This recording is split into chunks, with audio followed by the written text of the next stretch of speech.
So the developer update for Dead by Daylight is here, with the PTP being just around the corner, and there is a lot of juicy information. So let's go ahead and jump straight on into everything.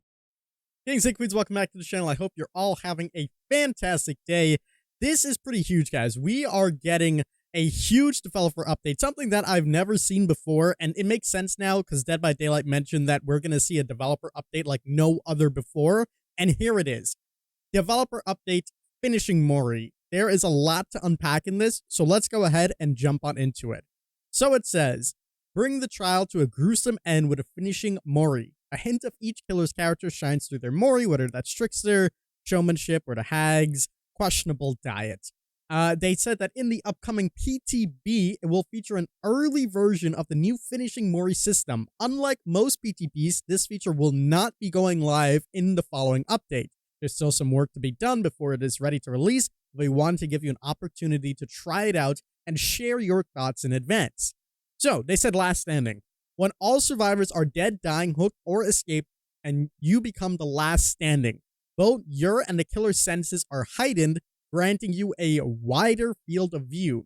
Rescuing a survivor will end the last standing phase, but also downed as the final survivor, on the other hand, will trigger the finishing Mori. When the last survivor is down, the trial will draw to a climatic end. Both the survivor and the killer will be moved into a preset point on the map, free of any obstructions that may get in the way, and the killer's Mori animation will begin. Any survivor still in the trial will be killed by the entity and treated like a sacrifice. So, let me break that down for you guys.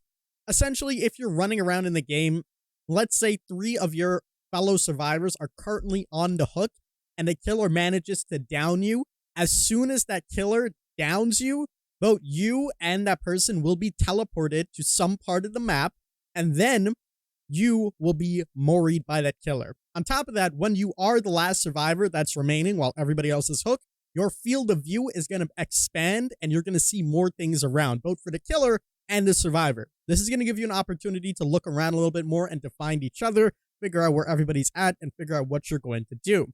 So if everybody's also dead, this will happen if someone is still in the trial, like the scenario where the 3 people are on the hook. As soon as you unhook somebody, that essentially stops. Your field of view returns to normal, and that finishing Mori will not happen.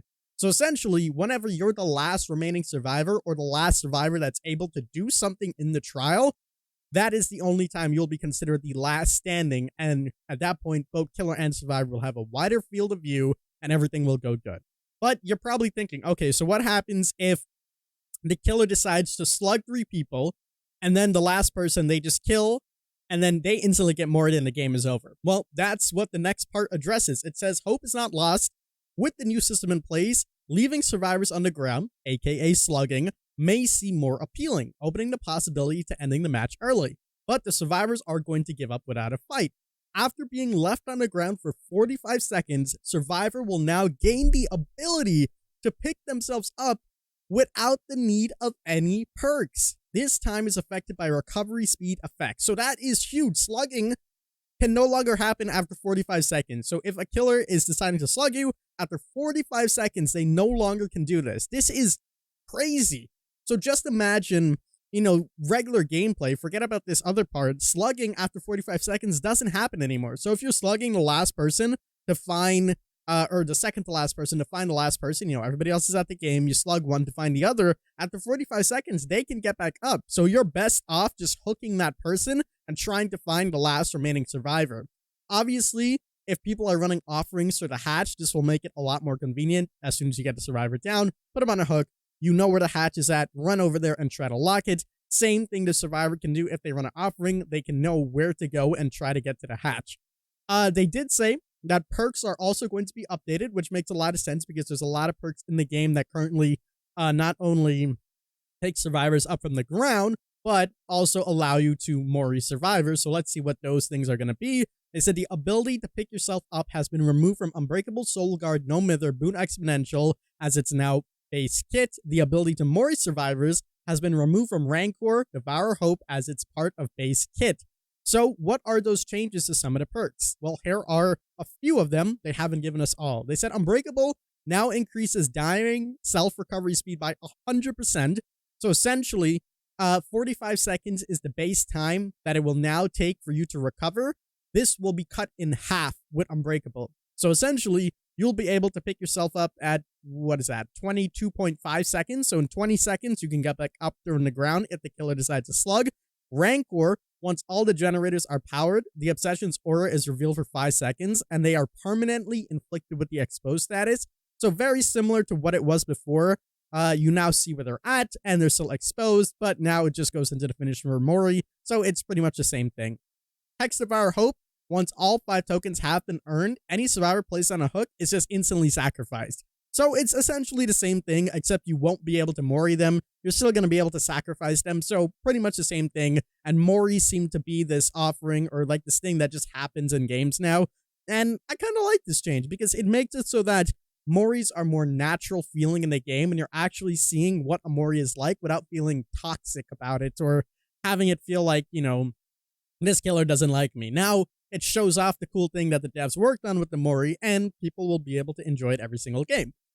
They then say that the Memento Mori offerings are going to be changed. The Cypress Memento Mori will gain 8,000 blood points if at least 2 survivors are killed and the match ends in a finishing Mori. The Ivory, you will get 12,000 points if 3 survivors are killed and it ends in a finishing Mori. And the Ebony, you'll get 20,000 extra blood points if at least 4 survivors are killed and the game ends in a finishing Mori. So essentially, these are ways to get more points. If you get a 4K and you run an Ebony, you'll get 20,000 points and so on and so forth. 12,000, 8,000. So it's a nice way to just chuck out some easy blood points. You just need to actually kill some of the survivors and end the game in a finishing Mori. So essentially, if someone finds the hatch, you won't be able to get these extra blood points, but you can now use them in order to do that, which is quite nice. They said the finishing Mori system, the anti-slugging mechanic, and other changes mentioned in this post will be available for testing during next week's public test build. As a reminder, these new features will not be part of the 6.3.0 update. This is an early preview that is not yet ready for release. We would like to gather your feedback early as we continue developing these features to make their eventual release as smooth as possible. So, we will be able to play it next week on the PTB, next week Tuesday, and I'm assuming we're also going to be getting some other things, maybe potentially changes for the twins. Fingers crossed on that. I really hope so, because if this is not coming in the next, 6.3.0 update, something has to come, and I'm hoping that's the twins update now that slugging is no longer viable. So it'll be interesting. Slugging is a big part of like the twins game. It's one of the reasons why I presume they don't want to buff up or fix the twins, because you can slug very easily with them, and that seems to be a viable strategy for most twins players, with the exception of Lynxy. And I feel like this is the time where they can now introduce some changes, because that feature is no longer going to be in the game. So pretty much in the past few months, Dead by Daylight has essentially combated camping and tunneling, in the sense that borrow time is now based for everybody. You now have reassurance, and now they are combating slugging with 45 seconds getting off the ground. We've seen that in the kill rate, it has improved to about 61%, was it, or 64%? It increased from what it was. So they have no issues pulling the trigger on this update, because it's going to give survivors a little bit more of a fighting edge. Obviously, finisher Moris are just going to be natural now, but regular gameplay, you won't be able to slug. So this is going to be quite interesting, and I'm excited to see how this all plays out in the PTB. Huge information, and I'm sure we're going to get some more information tomorrow or early next week talking about what else is going to be included in this PTB, because this is pretty crazy. The developer update is here. We're going to be live on Twitch talking about everything, so make sure you guys are joining the stream. Link is in the description. Thank you guys so much for watching. If you did enjoy, leave a like down below. Subscribe for some more daily Dead by Daylight content. As always, I'm the King. I tip my crown to you guys, and we'll see you in the fog.